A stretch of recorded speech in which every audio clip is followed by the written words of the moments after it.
बहू पर गलत नजर रखता था। पत्नी ने पति के छोटे छोटे टुकड़े करके फ्रिज में उसे रख दिया। रोज एक टुकड़े को निकाल कर बाहर फेंकती। नमस्कार दोस्तों, स्वागत है आप सभी का एक बार फिर से बड़ी वारदात निकलकर सामने आ रही है। दिल्ली के त्रिलोक कपूर, जहां पर एक अंजना नाम की महिला अपने बेटे, अपनी बेटी और अपनी बहू के साथ में रहा करती थी।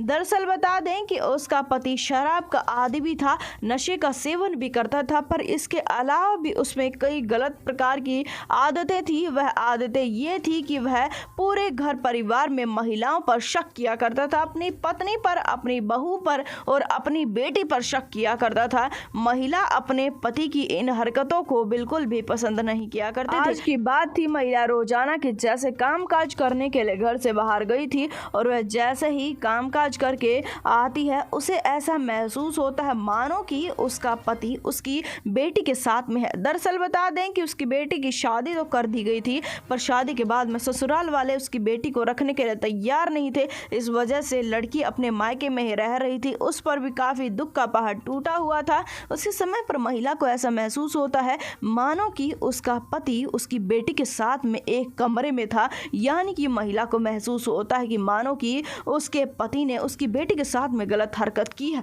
जिसके चलते वह अपनी बेटी के पास में जाती है, इस बारे में पूछना शुरू कर देती है तो लड़की कुछ भी नहीं बताती है, पर रोने लग जाती है। उसके रोने की आवाज से ही महिला समझ चुकी थी कि उसके पति की गलत नजर है बेटी के ऊपर। क्या तो लड़की के साथ में छेड़छाड़ की गई है या फिर उसने उसके साथ में गलत काम किया है, जिसके चलते अपनी बेटी से वह सख्ताई से पूछताछ करती है तो लड़की कहती है कि हाँ, पापा नजदीक आने की मेरी कोशिश कर रहे थे, मैंने उन्हें बड़ी मुश्किल से समझाया है। महिला समझ चुकी थी, उसका खून खोल उठता है। अपनी बहू से इस बारे में चर्चा करती है तो बहू कहती है कि उन्होंने कई बार मेरा भी हाथ पकड़ा है, जिसके चलते तो महिला का खून खोल उठता है। महिला समझ चुकी थी कि अगर आज वह अपने पति का कोई इलाज नहीं करेगी, कल को वह ऐसा काम कर देगा कि हमारा मुंह काला हो जाएगा। महिला कहती है कि मुझे इज्जत सबसे प्यारी है, अगर ये हमारे घर की इज्जत ही लूट लेगा तो यह किसी भी लायक नहीं हमें छोड़ेगा। इसी वजह से तीनों की तीनों महिलाएं मिलकर एक प्लान बनाती है।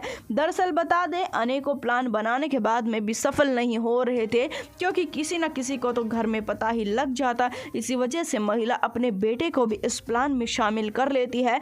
इस प्लान के जरिए उस आदमी की हत्या करनी थी और ना सिर्फ इतना, उसे उसकी पैकिंग भी करनी थी, यानी कि लाश की पैकिंग भी करनी थी, जिसके चलते महिला प्लानिंग के जरिए अपने पति की अपनी बहू, बेटी के साथ में और बेटे के साथ में मिलकर हत्या करती है। हत्या कर देने के पश्चात में वह उसे छोटे छोटे टुकड़ों में डाल देती है, फ्रिज में उसे पैक कर दिया जाता है। कोई भी पूछता तो सबसे यही बात कहती कि वह काम के सिलसिले में दूसरे शहर में चले गए हैं। आसपास के लोगों को शक हो जाता है, इस बात में बिल्कुल भी कंप्लेन दर्ज नहीं करवाते हैं, जिसके चलते समय बीतता चला जाता है इसी प्रकार से। और एक दिन की आसपास में एक चोरी हो जाती है। छोटी मोटी चोरी हो जाने के चलते सीसीटीवी खंगाले जा रहे थे। उसी समय पर एक सीसीटीवी आसपास के लोगों को दिखाई देता है। इस सीसीटीवी में महिला अपने बेटे के साथ में जा रही है और उसके हाथ में कुछ ऐसा थैला है जो काफी अजीबोगरीब है। जिसके बाद में रोजाना की सीसीटीवी देखी जाती है तो रोजाना महिला अपने बेटे के साथ में जाती है और किसी थैले को फेंक कर आती है। उस थैले की जगह पर जाया जाता है तो कुछ इंसानी मांस के टुकड़े मिलते हैं। पुलिस को बुलाया जाता है। पुलिस तुरंत ही इस मामले के चलते घर पे छापेमारी करती है। फ्रिज के अंदर सब कुछ बरामद हो जाने के बाद में अब आरोपी महिलाओं को गिरफ्तार कर लिया है। शुरुआती दौर में पुलिस को विश्वास नहीं हो रहा था कि क्या महिलाएं भी मिलकर ऐसा कांड कर सकती हैं, पर आरोपी पुलिस की गिरफ्त में है।